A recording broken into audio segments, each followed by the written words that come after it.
Prince ஜுவல்லரியின் 300க்கு 300 ஆடி offer. கிராமுக்கு ரூபாய் 600 சேவ் பண்ணுங்க. மரியாதை நிமித்தமான ஒரு சந்திப்பு, அவ்வளோதானே தவிர குறிப்பிட்ட அளவில் இல்லை.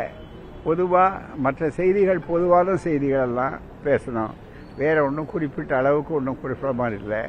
தஞ்சாவூரில் நடைபெற்ற இன்றைய போராட்டம் நல்ல அளவுக்கு சிறப்பாக தேவையான நேரத்தில் நடைபெற்றிருக்கிறது, வரவேற்க வேண்டிய ஒன்று. என்றைக்குமே தாய்க்கழகமான திராவிடர் கழகம் இரட்டைக்குழல் துப்பாக்கி போல என்றைக்கும் இருந்து கொண்டு அதனுடைய பணியை செய்து கொண்டிருக்கும். முக்கியமான ஒரு காலகட்டத்தில், குறிப்பாக டெல்டா பகுதியில் தமிழ்நாட்டு விவசாயிகளெல்லாம் மீண்டும் அதை வறண்ட பாலைவனமாக்கி விடுவார்களோ என்ற அந்த நிலை கர்நாடகம் ஏற்படுத்துகிறது என்ற கவலையோடு இருக்கிறார்கள். அப்படிப்பட்ட சூழ்நிலையிலே அனைத்து கட்சிகளும் தமிழ்நாட்டிலே ஆளுங்கட்சியை தவிர எல்லாமே அனைத்து கட்சி கூட்டத்தை கூட்டுங்கள் என்று முதலமைச்சரிடம் திரும்ப திரும்ப வேண்டுகோள் விடுக்கிறார்கள். ஆனால் அவரோ நேரில் சந்திப்பதனாலே எந்த விதமான பலனும் இல்லை.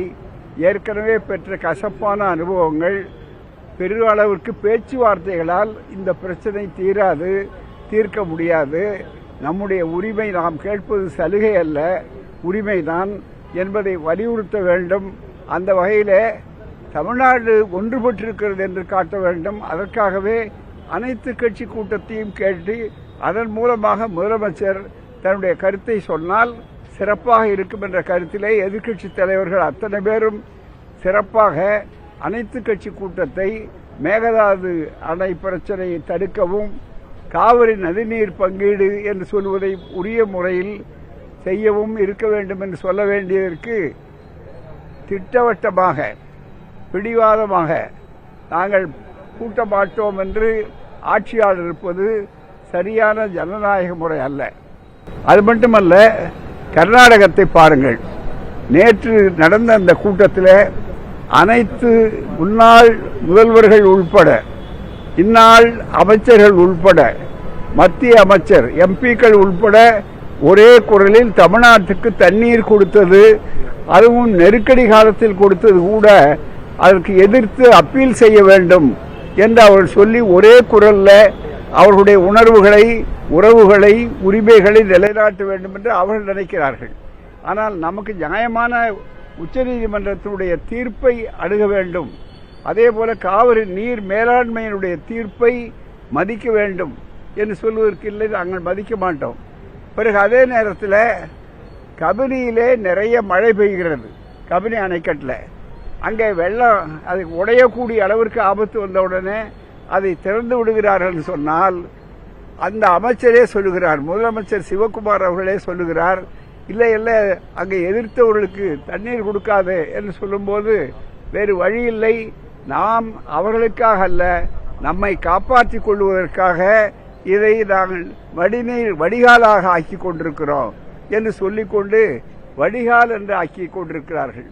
எனவே சட்டத்தை மதித்து அவர்கள் தண்ணீர் தரவில்லை. இப்போது அதே போலத்தான் மனிதாபிமானத்தோடும் அவர்கள் செய்யவில்லை.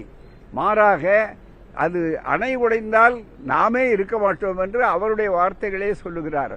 அப்படிப்பட்ட சூழ்நிலை அங்கே இருக்கிறது. ஆனால் இங்கே ஜனநாயகம்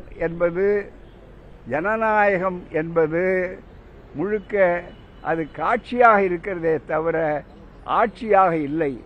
எனவேதான் ஆட்சி என்பது மக்கள் வாக்களித்திருப்பது ஜனநாயகத்திற்கு. எனவே ஜனநாயகன் காட்சியாக இருக்கக்கூடாது, ஆட்சியாக இருக்க வேண்டும். அவ்வளவுதான். நன்றி.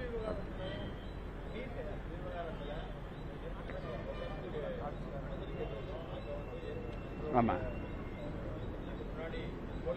ஆமா. நீட் தேர்வை எதிர்க்கிறோம் என்று எல்லோரும் சொல்லுகிறார்கள். குறிப்பாக ஆளுங்கட்சி நிலைப்பாடும் இருக்கிறது.